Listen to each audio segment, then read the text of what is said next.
Buscando la verdad, en la revista de Opinión Democracia, queremos saludar a nuestros primeros invitados este lunes 22 de agosto, el doctor Esteban Ron y el doctor Medardo Oleas. Doctor Esteban Ron, se abre una nueva etapa en este proceso electoral para los comicios seccionales del 5 de febrero del 2023. Primero la inscripción de candidatos y un hecho que viene a proliferar las candidaturas debido al esquema jurídico político que tenemos y que vamos a lo mismo, o a lo mejor a lo peor. ¿Cómo ve este proceso y la inscripción de candidatos para la alcaldía de Quito? Doctor Ron, muy buen día. Muy buenos días, Miguel. Gracias por la invitación. Como siempre, saludos a Medardo y a todos quienes nos escuchan. Bueno, un proceso electoral más. Ya estamos prácticamente acostumbrados y el Ecuador es uno de los países que siempre viven elecciones por la composición constitucional que tenemos en cuanto a la temporalidad, es decir, elecciones cada 2 años. Prácticamente siempre nos encontramos en un proceso. Se viene el proceso de inscripción de candidaturas, como bien usted señalaba el día de ayer, salió la cadena nacional convocando a dicha inscripción, pero claro, previamente las organizaciones políticas tuvieron que haber realizado ya las elecciones primarias o las elecciones internas a efecto de consolidar sus candidaturas. Y claro, lo que hemos visto y el primer diagnóstico que hemos visto sobre la base de la información que es pública, nosotros tendremos en el Ecuador nuevamente un proceso electoral en el cual las autoridades que pasarán a la fase de campaña y posterior votación, que no devienen todas de procesos electorales internos, pero además que no han tenido una militancia adecuada dentro de las organizaciones políticas, sino que están participando como candidatos invitados, lo que se denomina como transfugismo político. Estamos viendo además, pues, candidatos que están yendo de partido a partido o candidatos que jamás en su vida tuvieron alguna participación en alguna de las organizaciones políticas vigentes y que ahora por obra y gracia de quién sabe quién son mejores amigos y que inclusive están participando como parte de un gran esquema de elecciones. Ahora, ¿qué pasa en Quito? En Quito, pues, tenemos 2 fenómenos que se ponen de manifiesto. En primer lugar, una dispersión nuevamente de candidatos, al igual que pasó en las últimas seccionales, tal vez no en el número que tuvimos en las últimas seccionales, pero vemos otra vez dispersión. Vemos transfugismo y vemos inclusive desalineación de candidatos que han salido de sus tiendas políticas que han sido las hegemónicas, como en el caso, por ejemplo, de Luisa Maldonado, que se está candidatizando por una organización diferente a lo que vendría a ser el ex Alianza País o UNES, también María José Carrión. Entonces vemos ahí que hay una migración, un desentendimiento, candidaturas desentendidas. Andrés Páez, que llama también la atención respecto a la situación de la organización política por la que se estaría postulando. Pedro José Freile también en un desentendimiento ideológico político. Entonces vemos ese transfugismo y todavía vemos además indeterminaciones políticas y jurídicas en cuanto a la candidatura, pues, que ha causado más revuelo en la opinión pública, que es la de Jorge Yunda, quien ha señalado, no él, sino a través de su familia y ex asesores, que sí va a inscribir la candidatura el día de hoy, por cuanto la sentencia del Tribunal Contencioso Electoral todavía no causa ejecutoria, lo cual es verdad, Miguel, lo cual es verdad y la ciudadanía tiene que tener presente esto. Esta sentencia todavía es susceptible de un recurso horizontal de aclaración y ampliación, pero dicho recurso no va a cambiar el fondo de la misma y además la sanción quedará como tal, es decir, la pérdida de derechos políticos por el tiempo de 2 años más una sanción de carácter económico. Pero ¿qué es lo que sucede? Hasta que esta causa ejecutoria podría darse o hasta que se resuelva o se presente un recurso de ampliación y aclaración, podría tomarse una semana. Y claro, lo que ha anunciado el familiar de Jorge Yunda es que haría la inscripción el día de hoy, bastante temprano en la mañana. Pero esto es contraproducente, Miguel, porque lamentablemente tendremos una persona que posiblemente llegue a presentar los documentos para la inscripción, pero recordemos que la inscripción de candidaturas es un paso secuencial, en el cual se presentan las candidaturas, ahora prácticamente de manera virtual, después se hace una verificación de requisitos, después de la verificación de requisitos se hace una calificación, después un proceso de impugnación por parte de las otras organizaciones políticas, después un proceso de impugnación ante el propio CNE y después un proceso de apelación o recurso subjetivo ante el TCE. Todo este proceso toma de 12 a 18 días, tiempo en el cual se va a ejecutar esta sentencia. Pero extrapolemos tal vez un poco más el tema y digamos que Jorge Yunda logra materializar su candidatura, es decir, pasaron los tiempos de estos y no se ha inscrito la candidatura, no se logró ejecutoriar la sentencia, es decir, tenemos una candidatura, ya está, se campaña, y digamos que inclusive gana Jorge Yunda. ¿Qué es lo que va a suceder ahí, Miguel? Él jamás podrá posesionarse como alcalde de la ciudad, debido a que sus derechos de participación política están suspendidos. Eso es más o menos lo que nosotros tenemos en cuanto a la alcaldía de Quito y a las pocas indefiniciones que existen para empezar con el proceso de inscripción de candidaturas, lo cual nos va a dar ciertas certezas. Además, nunca descartemos que otras organizaciones políticas en los últimos días salgan con candidatos, porque las organizaciones políticas también tienen que sobrevivir. Y recordemos una cosa más, la participación en democracia, la participación en procesos electorales por parte de las organizaciones políticas es prácticamente obligatorio, so pena de una pérdida de su personería jurídica. Eso sería, Miguel, como primera intervención. Bien, muchas gracias al doctor Esteban Ron. Por cierto, lo que señala el caso Yunda podría ser una candidatura de días, porque una vez que se ejecutoríe esa sentencia electoral, simplemente él pierde los derechos políticos de ese momento y no puede ser candidato, no podría continuar en la contienda electoral en ese escenario. Bienvenido al doctor Medardo Oleas, un reconocido experto electoral, expresidente del Tribunal Supremo Electoral. Doctor Oleas, volvemos a hablar de lo mismo o de peor, con este entorno jurídico-político que no ha cambiado para estas elecciones, no va a cambiar, no hay cómo. Y vamos a la inscripción de candidatos desde este lunes. ¿En qué condiciones? Muy buen día. Muy buenos días, Miguel. Un saludo a Esteban y a todos los radioescuchas. Anticipamos hace mucho tiempo que si no se cambiaba el código, la ley de elecciones, especialmente la ley de partidos, íbamos a tener un caos institucionalizado, caos que se refleja en lo que estamos viendo ahí.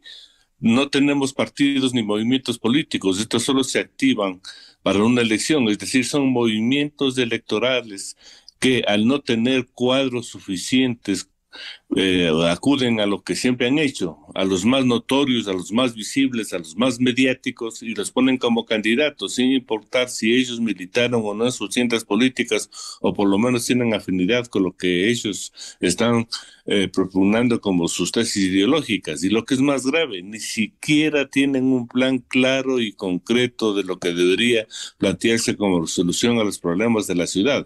Es decir, vamos a un caos total. ¿Por qué? Porque la ciudadanía tiene que votar por un prefecto, por un alcalde, por un consejo municipal y naturalmente tenemos también la elección de los miembros del Consejo de Participación Ciudadana que hasta creo que a la semana anterior había como 120 candidatos y ahora hasta el presidente de la República nos anuncia que a lo mejor tengamos una consulta popular. Es decir, esto es un caos institucionalizado que afectará a la constitución de los organismos seccionales y naturalmente no tendremos alcaldes que sean electos con una mayoría aceptable que les dé estabilidad, que les dé gobernabilidad, que les dé representatividad, con el agravante que irán con consejos cantonales de la misma manera desintegrados porque no habrá mayorías y sin mayorías sabemos ya que irán a presionar para que exista un reparto de la administración municipal, especialmente, le hace, entre comillas, para que comience lo que se denomina como el aprovechamiento ilícito de ese cargo. Es decir, para que los señores concejales comiencen a utilizar en beneficio propio a las instituciones municipales. Y frente a este caos, solo queda que la ciudadanía se organice, que medite, que tome con mayor responsabilidad su acción en la participación, en la votación, y escoja por lo menos a los mejores, porque no tenemos otra opción. El sistema, frente a un sistema malo, quizás tengamos una ciudadanía positiva, activa, que con civismo vote responsablemente, porque caso contrario tendremos el caos, y el caos en los municipios, el caos en las prefecturas, revertirá en una mala acción municipal que afectará directamente a los ciudadanos.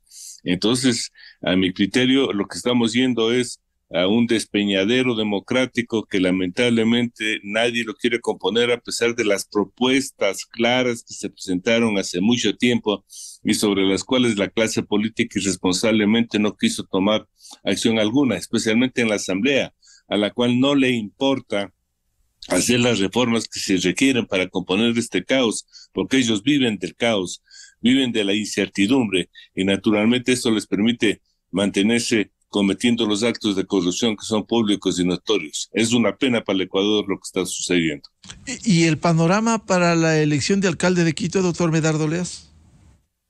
Es asimismo muy triste, porque no podemos nosotros tener varios candidatos a alcaldes, no podemos tener una serie de ciudadanos que ni siquiera han sido muy claros en la presentación de las soluciones.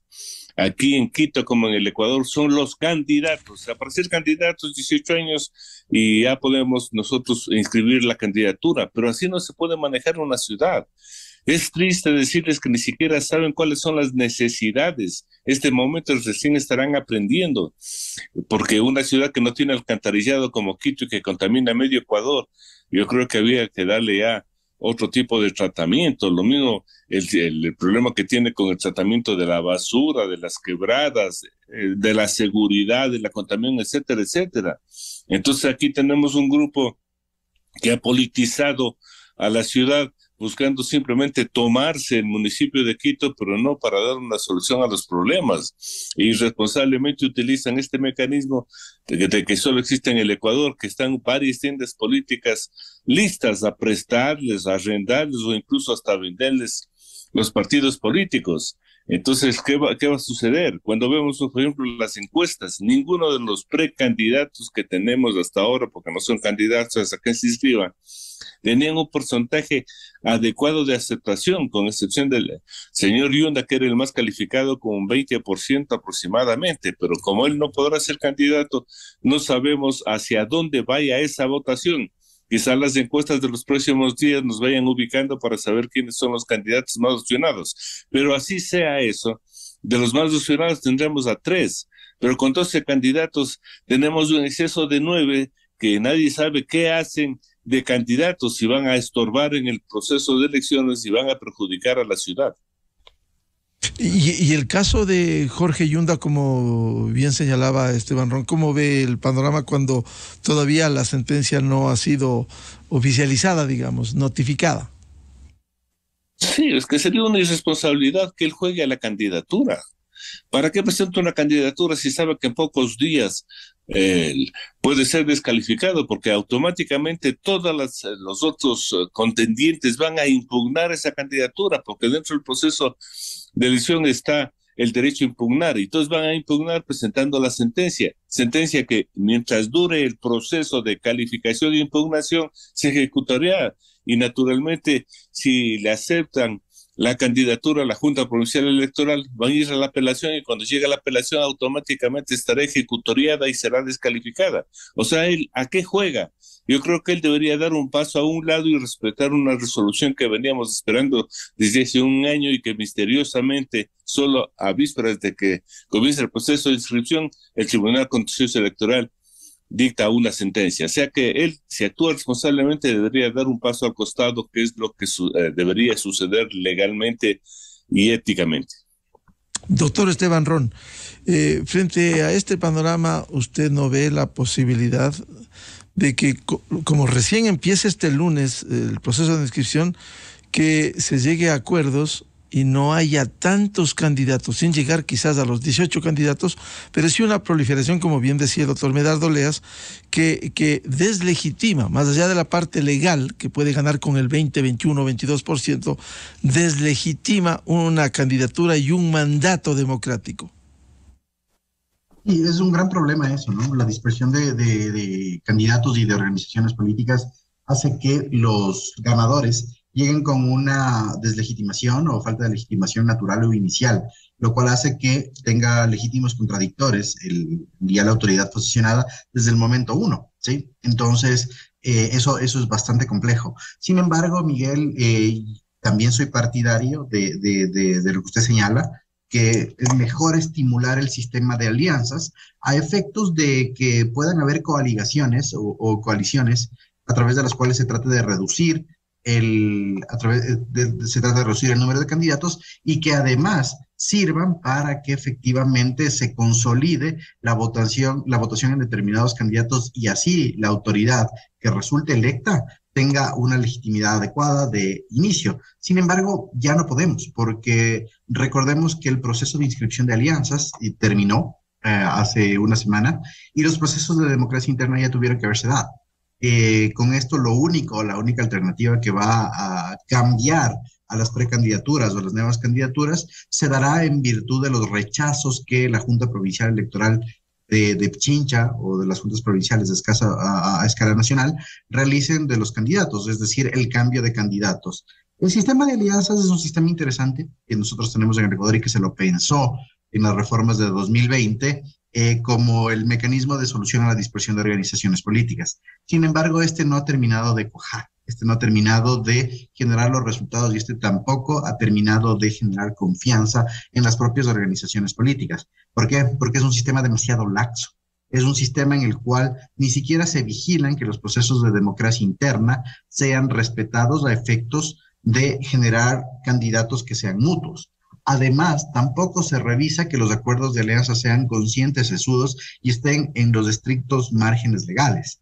Además, y con esto es uno de los últimos defectos, las propias organizaciones de sus candidatos no conocen de las coaligaciones ni los acuerdos de alianzas, lo cual se ve que realmente están actuando de manera circunstancial. Y para muestra un botón lo que sucedió con Creo y el Partido Social Cristiano para la candidatura del presidente, ¿sí? Y las consecuencias políticas que trajo de inicio. Entonces, no existe esta cultura de alianza, tampoco existe esta sesudez a efectos de generar acuerdos que sean específicos y que sean producentes de una política pública, además de que generen estabilidad en el Estado. Así que no es una solución.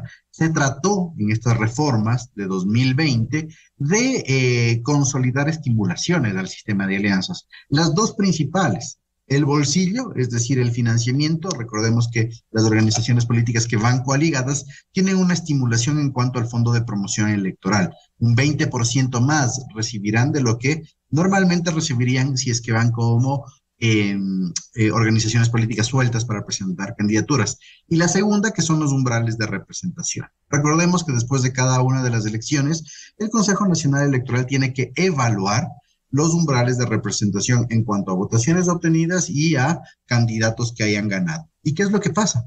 Estos umbrales tienen que mantenerse a efectos de que las organizaciones políticas tengan o mantengan su personería. ¿Qué es lo que pasa con la estimulación en el sistema de alianzas? El resultado que se tenga se va a distribuir de manera equitativa entre todas las organizaciones políticas coaligadas y no será proporcional. Esos dos estímulos han funcionado, pero tampoco es que se logra consolidar. Además, ese transfugismo político, lo que usted también señalaba al inicio de la intervención, Miguel, que ha convertido a las organizaciones políticas en máquinas electoreras, es decir, en máquinas que solo se activan al momento de las elecciones, hace que se vean inclusive incongruencias ideológicas entre estas coaligaciones. Por más grandes coaligaciones que nosotros veamos, vemos que las organizaciones políticas, inclusive antagónicas de manera histórica, se coaligan a efectos de una determinada candidatura. ¿Cómo se logra eliminar esto? Que es la única solución que existe en este momento, es el fortalecimiento de organizaciones políticas al interior a través de sistemas sancionatorios. Vemos que las elecciones primarias o las elecciones internas para la selección de candidaturas son un saludo a la bandera, no existen los controles por parte del Consejo Nacional Electoral e inclusive ni siquiera sabemos si estas se ven, porque solo con papeles o papelardos se logra efectivizar una candidatura. Recordemos inclusive lo que pasó en las últimas elecciones, organizaciones políticas que lograron hacer internas en provincias diferentes a las cuales tienen sus sedes. La candidatura, por ejemplo, del expresidente Abdalá Bucaram. Entonces, si es que no existen los controles, no existe la conciencia inicial dentro de la organización política, la formación, además de candidatos en un sistema en el cual se genere una preparación y además se exija la militancia de las personas que están dentro de las organizaciones políticas para ser candidatos, esto no va a cambiar y seguiremos en ese círculo vicioso de estas malas prácticas electorales y que realmente devienen en un detrimento al elector, al ciudadano, porque estas autoridades no estarán ni fueron preparadas como candidatos, cuando llegan peor aún, y al momento de sentarse a la ejecución de la política pública tampoco van a tener ni la experiencia, ni tampoco van a actuar de una manera sesuda, porque los planes de gobierno también son un estricto requisito de cumplimiento, el cual no se adapta ni se lo adopta de acuerdo a las necesidades. No se cambiará esto mientras no se ponga una reforma dura. Aquí sí se requiere de una reforma legal, de una reforma no institucional, sino legal, que exija determinadas situaciones. Además, y con esto cierro, el sistema de elecciones internas tiene que ser mejorado. Si bien se prevén 3 modalidades en las cuales se puede hacer un proceso de democracia interna, y ahora inclusive la virtualidad, lo cual facilita mucho el tema, tiene que sugerirse controles por parte del Consejo Nacional Electoral, porque finalmente esos procesos de democracia interna son un saludo a la bandera, y que inclusive dudamos que existan, Miguel, inclusive dudamos que existan, que igual arrojan cualquier tipo de candidatos, estimado Miguel. Doctor Ron, el caso de contar en elecciones, en este caso seccionales, de buenos candidatos, no candidatos como se ha denunciado de alquiler, o candidatos que les va mal en un movimiento. Ya pasó en Guayaquil específicamente, un candidato que habló mal de las mujeres, le sacaron de ese movimiento político, y ahora un partido tradicional, respetable como el Partido Socialista, anunció la postulación de este candidato. Es decir, movimientos, partidos de alquiler, ¿esto no denigra a la democracia, a un sistema electoral, doctor Ron? No solo la denigra, Miguel, sino que la pone en los más bajos límites de sostenimiento del sistema democrático del país. El caso que usted refiere de este candidato, que inclusive, bueno, después de proferir improperios a las mujeres, fue expulsado de la organización política, bueno, no expulsado, sino fue expulsado de la candidatura, y que ahora una organización política lo acoge, ¿sí? Es porque necesitan presentar candidatos. Eso se denomina el arrastre electoral, ¿sí? Las organizaciones políticas tienen que participar sí o sí en las elecciones, si no pierden la personería, pierden el negocio, pierden la capacidad de incidencia positiva o negativa, pierden inclusive esa capacidad de posiblemente llegar a espacios de poder de decisión. Y por eso lo recogen, porque es una persona que mal o bien es conocida en el ambiente político y público de esa provincia. Entonces lo recogen a efectos de promocionar una candidatura. ¿Y qué proceso de democracia interna existió? Es lo que yo le decía previamente, Miguel, no existen procesos de democracia interna, y además el escogimiento de candidatos dentro de los parámetros éticos y morales por parte de las organizaciones políticas realmente es paupérrimo, es paupérrimo.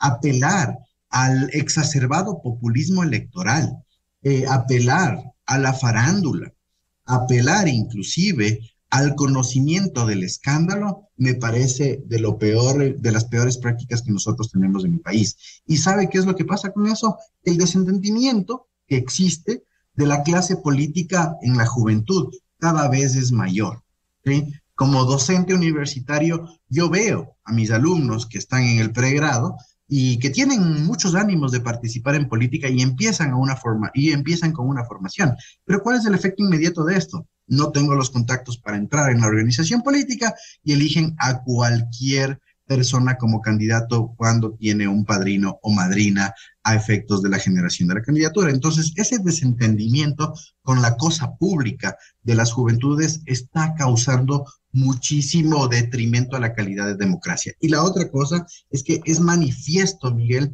que las organizaciones políticas no pueden o no están en la capacidad de producir nuevos cuadros políticos para la ejecución de elecciones.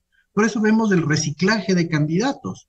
Se especulaba que al menos 8 candidatos son actuales asambleístas, ¿sí? ¿Por qué? Por 2 fenómenos. Nuevamente, populismo exacerbado del conocimiento de la persona, y segundo, no tienen la capacidad las organizaciones políticas de producir nuevos cuadros, porque no toman en consideración a juventudes, ni, por ejemplo, al grupo de mujeres, ni tampoco a los grupos juveniles o académicos. Entonces, esta incapacidad deviene en que la calidad no suba, y nos acostumbremos a ese ciclo rotativo de candidato aquí, candidato acá, sobre la base de las mismas elecciones y a las conveniencias circunstanciales que hacen que una persona sea candidatizado para que sobreviva la organización política o en su defecto se dé una reivindicación de una organización política para que vuelva a la palestra alta de la generación y del conflicto político nacional. Es muy complejo, Miguel, es muy complejo y la dirigencia de estas organizaciones políticas de alquiler tampoco hace conciencia, ¿sí? Yo creo que no hace ni tampoco tiene el control las dirigencias nacionales de los directivos provinciales, porque vemos que existen desentendimientos, pugnas, peleas e inclusive desobediencias internas de las directivas al momento de postular candidatos. Doctor Medardo Oleas, ¿es posible lograr un menor número de candidatos, que haya acuerdos y no esa proliferación para poder sobrevivir un movimiento o un partido político? Y por otro lado, que haya buenos candidatos, no de la farándula, lo que siempre usted ha criticado, con solo llenar el cupo, no importa quién sea. Incluso hay presunciones, no se ha podido probar, pero hay presunciones de que hasta cobran o pagan para lograr una candidatura, es decir, la mayor degradación de un sistema político electoral. La solución vendrá a futuro si reformamos la ley. Aquí en esta radio hemos debatido las propuestas de reforma que presentamos con participación ciudadana que no fueron acogidas oportunamente por la Asamblea Nacional, el único órgano que puede hacer las reformas. Y a futuro sí, buscaremos, aunque sea por medios más democráticos como la consulta impulsada por la ciudadanía, que se hagan estas reformas. No podemos continuar con este caos institucionalizado que afecta a la constitución de los organismos como seccionales y que naturalmente afectarán a la normal administración de municipios y prefecturas. Pero ante el caos busquemos soluciones. Yo creo que sí hay por lo menos algunas soluciones que puede enderezar en algo este caos institucionalizado. Por ejemplo, toda la promoción electoral está a cargo del Estado, radio, prensa, televisión, vallas publicitarias. Entonces, ¿por qué no utilizamos el mismo mecanismo que está en la Constitución y en la ley? La promoción electoral, dice la Constitución y la ley, se hará a través de debates temáticos. Entonces, de ahí en ninguna parte de la ley dice que se otorguen las franjas publicitarias, creación de alguno de los organismos electorales, de algún consejo electoral de pasados años.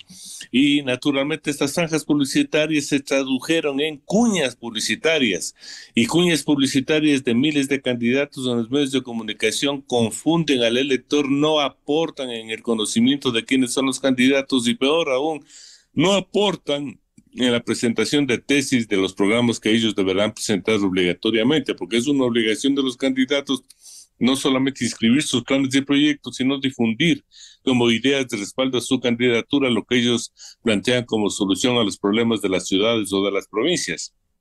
Yo creo que es muy fácil coger todo ese presupuesto y organizar y pagar a los medios de comunicación que hagan debates temáticos y no solamente un solo debate como ha sido ya tradicional, como lo organiza el Consejo Nacional Electoral, sino varios debates, que tengamos 4 o 5 debates para ir conociendo si conocen o no los candidatos, y de esta manera se irá filtrando e irán promocionándose los que verdaderamente presenten muy bien sus ideas y sus planes y programas en favor de las ciudades. Lo mismo hacer, por ejemplo, con las cabezas de las candidaturas a concejales. Es decir, cambiemos en algo para que la ciudadanía tenga elementos suficientes para votar con conocimiento de causa y no solamente impulsados por una buena campaña.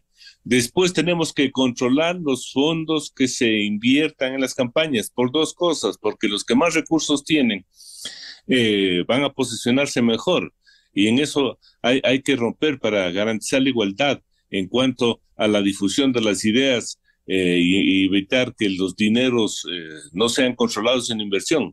Y también una cosa importante, ahora hay que controlar el uso de los recursos en las campañas, porque se ha denunciado que los narcos están interviniendo ya en la política y tienen mucho interés en que ciertos candidatos ganen.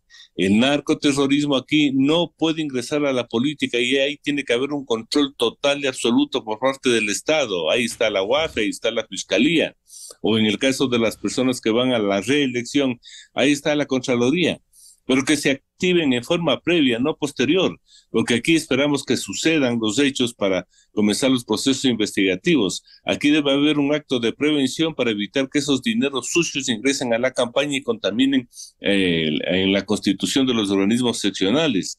Se ha detectado que hay mucho dinero que se invierte especialmente en los municipios y prefecturas de la línea costanera y de las fronteras en el país. Se está denunciando con la debida anticipación y esperamos que las autoridades se activen para que eso no suceda. Es decir, hay mecanismos mediante los cuales en algo se podrá contrarrestar este caos institucionalizado para mejorar las elecciones del próximo mes de febrero. En esas condiciones, ¿es posible que en esta ocasión haya menos candidatos, doctor Oleas, de tal manera que se fortalezca y pudieran llegar con mayor legitimidad a una alcaldía, a una prefectura? No, no hay cómo, porque como estamos viendo eso, todos los movimientos o partidos, como saben, que si no tienen el 4% en 2 elecciones consecutivas o un número de alcaldes o un número de concejales, desaparecen. O sea, ellos desesperadamente buscan posicionarse como de lugar. Pero ahí viene también la acción de la ciudadanía. ¿Para qué desperdiciar el voto hacia un candidato que no tiene opción alguna? Entonces yo creo que la opción ahora es ciudadana. No desperdicien el voto. No voten porque es mi amigo, mi pariente o le conozco. Le conoce, sí, pero le conoce como a lo mejor un buen cantante, futbolista, artista o presentador de televisión. Pero no saben si ese señor con esas habilidades futbolísticas o artísticas pueda desempeñar una buena función en un municipio que requiere otras habilidades administrativas o legales para su buen desempeño. Entonces, como no hay cómo legalmente ya en este momento impedir la proliferación de candidaturas, la única opción es la ciudadana para que solamente se concentren a través de una verdadera promoción electoral y votemos por los más opcionados y automáticamente los partidos y movimientos que no tengan voto van a desaparecer. Yo creo que la limpieza lo puede hacer la ciudadanía, no desperdiciando su voto, no entregando su voto a movimientos o partidos que no tienen representación alguna. Doctor Esteban Ron, este tema que también no debiera perderse de vista, el ingreso de los dineros calientes, dineros del narcotráfico para captar, de esto ya ha sido denunciado hace algún tiempo, captar cargos de elección popular y poder manipular en ese sentido. ¿Cómo evitar esto? ¿Cómo transparentar una campaña electoral que no esté inyectada de estos recursos? A ver, hay dos tipos de soluciones, ¿no es cierto? Cuando existe un proceso electoral, las soluciones vienen por parte de la administración, es decir, por parte del Consejo Nacional Electoral y el Tribunal Contencioso Electoral, Administración Electoral y Administración de Justicia Electoral. Y en segundo lugar viene por parte de las organizaciones políticas. Así es como funciona el sistema electoral. El tema de los dineros del narcotráfico, como bien lo señaló Medardo, es preocupante, ¿sí? Vemos que la narcocontracultura cada vez se apropia más de nuevos espacios. Vemos que está en los hospitales, vemos que está en el día a día, en la inseguridad, vemos que extorsiona nuestras actividades prácticamente diarias, y digo nuestras porque también el efecto de irradiación de esto afecta a todo el Ecuador. En ese sentido, una de las cosas más complicadas que se ha dado históricamente cuando nosotros utilizamos a los sistemas jurídicos y políticos comparados es la narcopolítica. Colombia, nuestro vecino país, nuestro hermano país lo vive en los años 90 y vemos que hasta ahora se tiene injerencia de la narcocontracultura en la política. ¿Cuántos años le tomó, cuántos procesos de paz, cuánta intervención y cooperación de carácter internacional le tomó a Colombia, por lo menos tener un espectro de paz en cuanto a la política y a la no injerencia del narco en lo mismo? Si es que nosotros permitimos como país que esto se prolifere, si es que nosotros permitimos o la organización electoral permite que esto se prolifere, la responsabilidad será altísima, ¿sí? Será altísima. Y ahí vienen los controles. En primer lugar, las organizaciones políticas tienen un defecto en el país, es que siempre les va a faltar dinero en cuanto a su organización. Porque recordemos que el fondo partidario permanente, este fondo a través del cual el Estado financia sus actividades anualmente en su día a día, solo existe para las organizaciones políticas de carácter nacional siempre y cuando cumplan ciertos requisitos. Y es utópico pensar que la militancia de las organizaciones políticas que no lo reciben y que tienen otro ámbito de acción diferente al nacional estén subvencionadas o sobrevivan de acuerdo y con los aportes de sus militantes, adherentes o inclusive de las personas que son adeptas de la misma sin ejercer ninguno de las dos figuras anteriores. Entonces acuden a fuentes de financiamiento no lícitas, ¿sí? Entonces, son las organizaciones políticas las que primero deberían realizar este ejercicio de conciencia, transparencia y ética a fin de no involucrarse, porque la cola política que esto trae, ¿sí? La deuda política que esto trae, en el caso de tener ya autoridades electas por parte de las organizaciones políticas, es mucho más compleja que cualquier otra cosa. Permitir al narco extorsionar a una candidatura ya electa, ¿sí? O a una autoridad ya electa, porque tiene una deuda, porque aceptó financiamiento de la misma, es fatal y es un colapso del sistema democrático. El Consejo Nacional Electoral, nuevamente volvemos a eso, debe y tiene una obligación no solo moral ni ética, sino que las reformas al Código de la Democracia, en las disposiciones generales y transitorias, que son esas que a veces se olvidan de leer, establece que para efectos de estas elecciones, empieza a funcionar un plan de cooperación y coordinación interinstitucional a efectos de verificar la licitud de los fondos que están dentro del espectro electoral. Y además de la creación de una unidad específica que entiendo ya funciona en el Consejo Nacional Electoral, deben tener acciones coordinadas con la Contraloría General del Estado, deben tener acciones coordinadas con la UAFE, deben tener acciones coordinadas inclusive con las superintendencias respectivas a efectos de hacer los controles cruzados, como se determina, para ver posible ilicitud de fondos. Ahora, de las dos vertientes del problema, de estas dos variables, es decir, organizaciones políticas y administración electoral, debe canalizarse en una sola vía el control de la narcopolítica.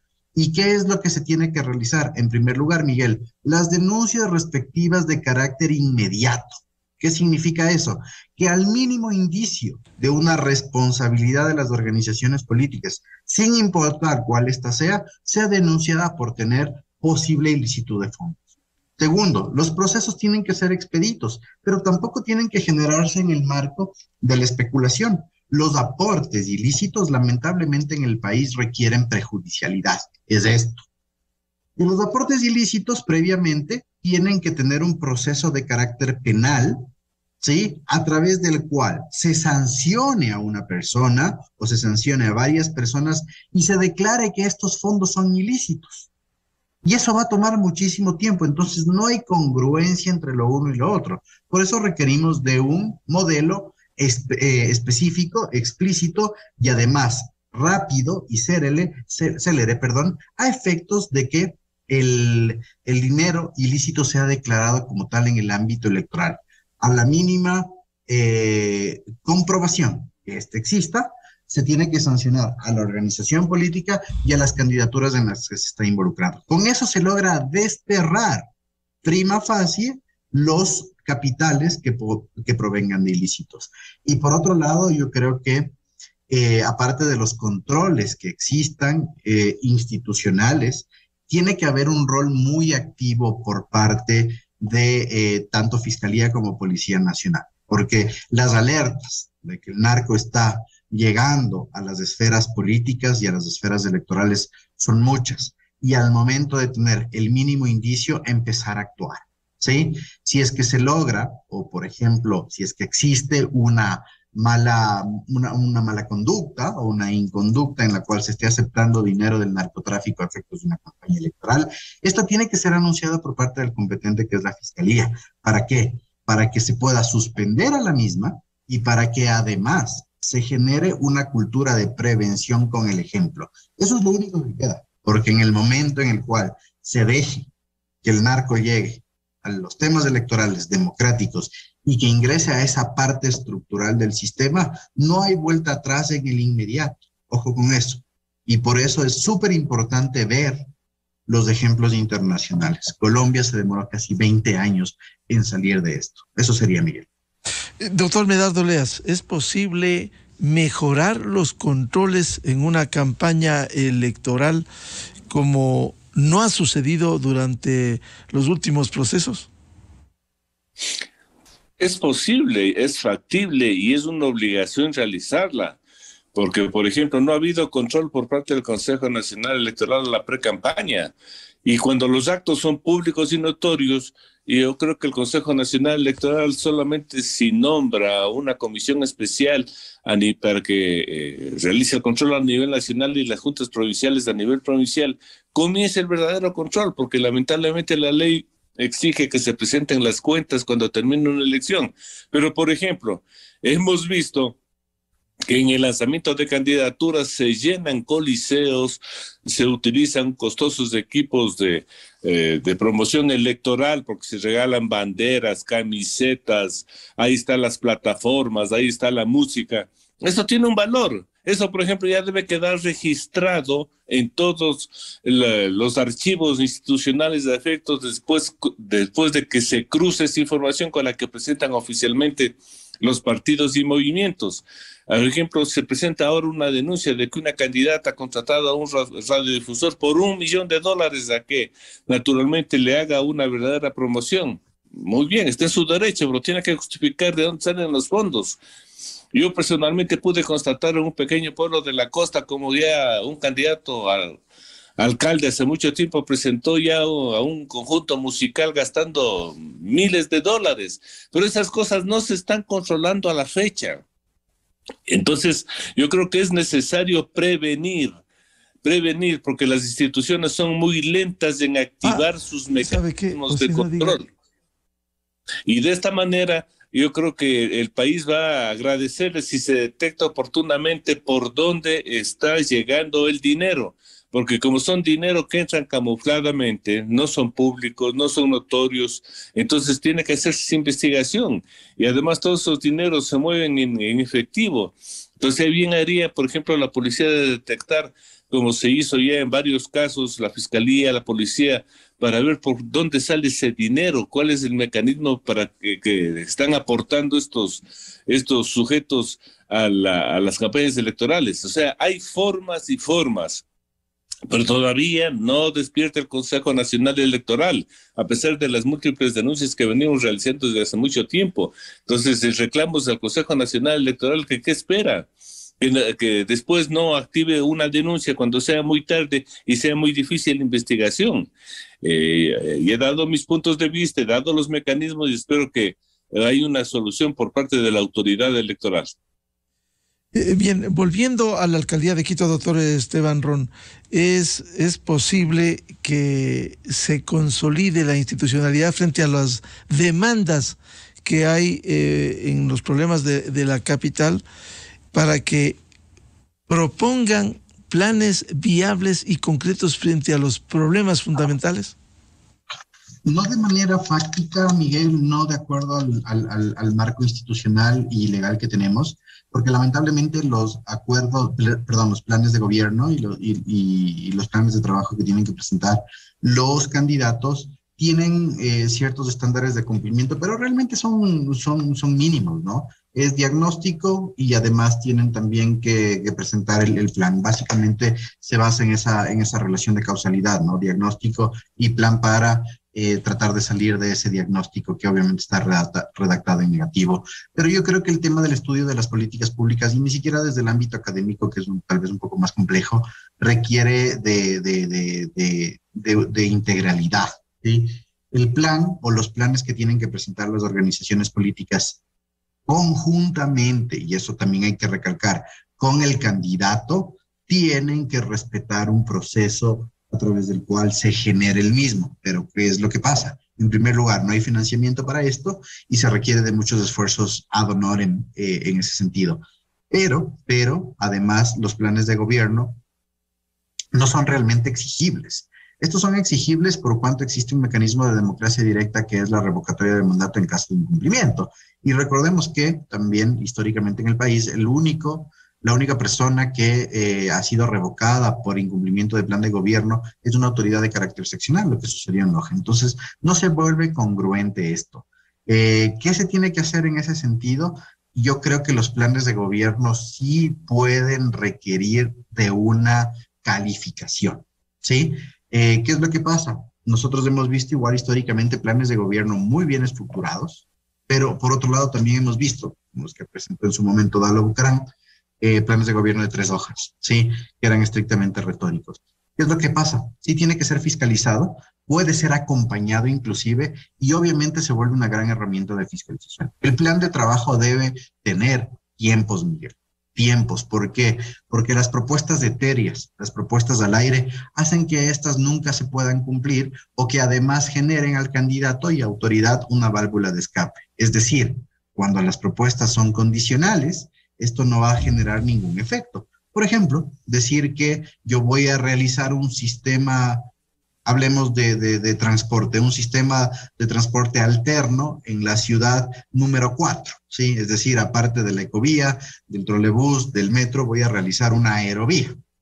Y no pongo tiempos en los cuales se los va a realizar, no pongo el cómo se va a dar el financiamiento, esta actividad se vuelve infiscalizable. Porque claro, la autoridad va a decir, no tengo las condiciones efectivas para realizar por cuanto no se me asignan los fondos por parte del gobierno central. A este tipo de temas es a los que se tiene que controlar. Pero lamentablemente aquí lo que se requiere es de voluntad política a efectos de realizar el cambio legal para que los planes de trabajo sean realmente herramientas de fiscalización y además de certeza al ciudadano de que éstas se van a ejecutar. Porque finalmente el cumplimiento del plan de trabajo o plan de gobierno presentado por las organizaciones políticas y los candidatos tiene escasísimos márgenes de cumplimiento porque se vuelve, como decía, un requisito a cumplir, pero tampoco se vuelve un eje transversal para que se genere o al menos se respete a lo largo del gobierno. Y esto pasa a nivel central y a nivel seccional. ¿Qué se tiene que realizar ahí? Nuevamente, fiscalización de los planes de gobierno y que los planes de gobierno tengan por lo menos estándares de certeza. Decirnos el qué se va a realizar, el cómo se lo va a realizar, el cuándo, es decir, la temporalidad y cómo se lo va principalmente a financiar. Algo que demuestre que la autoridad esté realmente interesada en ocupar ese cargo y que no se den estas tercerizaciones, perdón que utilice el término, de contratar a cualquier persona para que se lo redacte, ¿sí? Tanto así, Miguel, que nunca se ha visto una elección en los cuales los candidatos plenamente conozcan su propio plan de gobierno que dicen haberlo hecho. Entonces, esas serían las alternativas que existen en cuanto a eso. Y la otra es que como ciudadanos tengamos conciencia de la fiscalización que podemos hacer de los mismos. Sin embargo, claro, como ha existido un vaciamiento de estas instituciones, como la remoción o la revocatoria del mandato por incumplimientos de planes de trabajo, es decir, no existe confianza, ese es el vaciamiento de la misma, también es como que la ciudadanía dice, no, ¿para qué me voy a activar? ¿Para qué lo voy a hacer? ¿Para qué voy a malgastar mi tiempo si esto se resuelve en las esferas políticas, no técnicas y peor aún en estándares de representación, estimado Miguel? Doctor Medardo Oleas, volviendo al tema de la capital, ¿cómo lograr planes viables y que afronten los grandes problemas que tiene la ciudad? Bueno, entre la teoría y la práctica hay una gran diferencia y para la inscripción de las candidaturas, los candidatos elaborarán un plan teórico general, como así de la costumbre, y cuando digo generales no dicen nada para no comprometerse y que a futuro no aprovechen lo que ellos dijeron en la presentación de este documento de suscripción de candidaturas y no les revoquen el mandato. Pero entre la teoría y la realidad, tenemos una ciudad caótica que tiene obligatoriamente que ser analizada en la campaña. Por ejemplo, tenemos la falta de alcantarillado y hay un plan ya en la gerencia de la empresa municipal de agua potable, el famoso proyecto Vindo Bona, que cuesta como 1.000 millones. Entonces hay que preguntarle si eso va a ser aplicado o no por el candidato si llega a la alcaldía, porque no tener alcantarillado una ciudad en pleno siglo XXI, bueno, realmente eso ya es una vergüenza, un atentado contra la salud, contra el medio ambiente, etcétera, etcétera.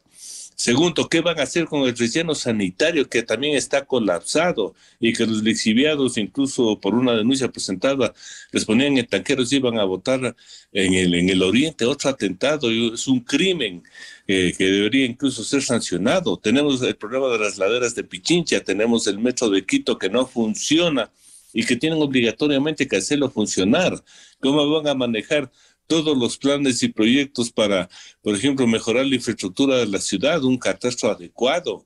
O sea, tenemos miles de problemas que tienen que ser analizados en la campaña electoral, pero que si no los forzamos a que se pronuncien los candidatos, no vamos a tener una respuesta y no vamos a saber si ese candidato está o no preparado para afrontar los mismos. Y ahí el único pedido que yo puedo hacer es a los medios de comunicación, que son los únicos que en sus programas pueden afrontar directamente esta temática y forzarles a los candidatos a que tengamos un pronunciamiento, porque repito, la parte institucional es una mentira que no va a funcionar. Me refiero a los planes que ellos deben presentar para su presentación de candidatura. Entonces solo tenemos que recurrir a la prensa independiente, que nos ha dado una gran ayuda. Por ejemplo, Radio Democracia, que les invite y les diga: a ver, señores, estos son los temas prioritarios en la ciudad. Quito está colapsado, tiene un mal sistema de tránsito.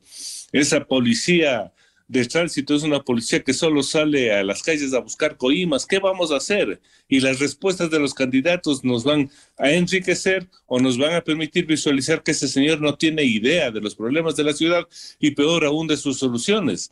Entonces, vamos a eso. No creo que exista otra opción que los medios de comunicación independiente en el país para encaminar las posibles soluciones a futuro en la ciudad de Quito y en el Ecuador. Bien, muchas gracias por aportar a este análisis a propósito del inicio este lunes del proceso de inscripción de candidaturas y por hablar sobre los grandes desafíos a propósito de los candidatos a la alcaldía de Quito. Al doctor Esteban Ron y al doctor Medardo Oleas, muy amables, como siempre, su participación. Excelente semana. Saludos, Medardo. Saludos, Esteban. Saludos. Hasta luego. Muchas gracias. 7:29 minutos en el territorio continental ecuatoriano, buscando la verdad en la revista de Opinión Democracia. Vamos a una pausa publicitaria y ya volvemos con el coronel Alberto Molina para hablar sobre el retiro de visas a militares y jueces y los presuntos vínculos con el narcotráfico. Miguel Rivadeneira en la revista de Opinión Democracia. Esta emisora presenta el informativo de la ciudad. El cableado aéreo que se observa en las calles y avenidas de la ciudad no solo atenta contra su estética, también representa un riesgo constante para los ciudadanos. Le preguntamos a Luz Helena Coloma si es posible implementar un plan de soterramiento de cables. Quito tiene que ser una ciudad visualmente más limpia, más atractiva, que genere más oportunidades, una ciudad que pueda lucir sus encantos sin interrupciones de cables, y por eso estoy empeñada en actualizar la normativa que nos va a permitir